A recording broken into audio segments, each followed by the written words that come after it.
অস্ট্রেলিয়ায় তোমার মতো চান্দা ভাইয়ের কোনো তেমনি বাংলাদেশি চান্দা ভাই স্থান বদল করলেও বদল ঘটেনি স্বভাবের। এবার অস্ট্রেলিয়ায় গিয়ে রাশিয়ান এক স্থানীয় নাগরিকের কাছে চাঁদা চেয়ে খেয়ে বসেছেন এক কষিয়ে চর।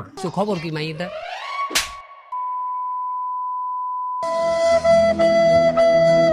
চান্দা ভাই খ্যাত বাংলাদেশি জনপ্রিয় কন্টেন্ট ক্রিয়েটর রাকিব ও তার ভাই খায়রুল মিলে অন্ধকার সমাজের অসঙ্গতি নিয়ে ভিডিও তৈরি করে আলোচনায় আসেন। সম্প্রতি সাবেক এক ছাত্র নেতার হাঁটার স্টাইল নিয়ে নজর কাড়েন ফ্যামিলি এন্টারটেনমেন্টের রাকিব। সবচেয়ে বেশি নজর কাড়েন বর্তমান সময়ের আলোচিত বিষয় চাঁদাবাজির ভিডিও তৈরি করে। সেখানে বর্তমান সমাজের আসল চিত্র তুলে ধরা হয়েছে বলে অনেকেই মন্তব্য করছেন। তারা বলছেন, বিপ্লব পরবর্তী সময়ে যে বাংলাদেশ স্বপ্ন দেখা হয়েছিল তা আসলে পূরণ হয়নি। শাসকের পরিবর্তন ঘটলেও ঘটেনি শোষণের পরিবর্তন। তারা বলছেন, শুধুমাত্র মানুষের বদল ঘটেছে, চরিত্রের পরিবর্তন হয়নি। ঠিক যাদের হাত ধরে এই পরিবর্তন, খোদ তাদের নাম ব্যবহার করে অনেকেই জড়িয়ে পড়ছেন চাঁদাবাজিতে। অনেকেই বলছেন যে প্রশ্নগুলো নিজেরা মুখ ফুটে বলতে পারেন না, সেটি সকলের হয়ে উচ্চারণ করছেন রাকিব ও তার ভাই।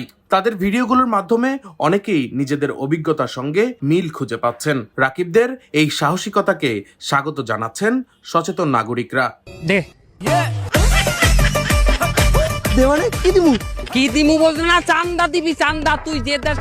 চান্দা ভাইয়ের ভিডিও যেন এখন নিপীড়িত মানুষের মুখপাত্র হয়ে উঠছে।